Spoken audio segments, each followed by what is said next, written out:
Afternoon, I'm David Scott. Power is back on after an overnight outage shut down the 6th Street Entertainment District. The outage started about 8:30 last night, at one point covering an area from 5th to 12th Street between Congress and Red River. Now that, of course, includes the 6th Street Entertainment District.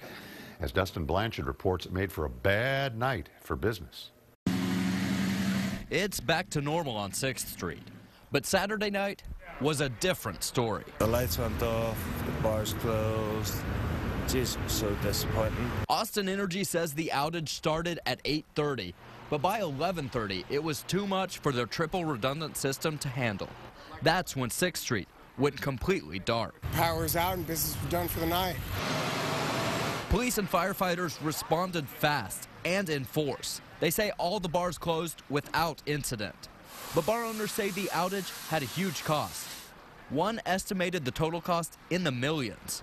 He said his bar alone lost $15,000. My staff's leaving empty-handed. My clientele had open tabs. We're responsible for that money. Austin Energy worked through the night, restoring most power by 8:30 Sunday morning, and says an investigation into what caused the outage will last about 2 weeks.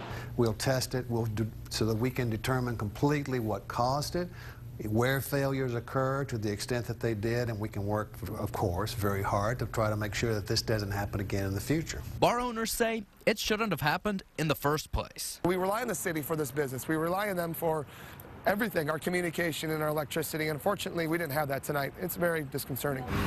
It's almost like the city turned off itself. On a no longer dark 6th Street, Dustin Blanchard, KXAN News.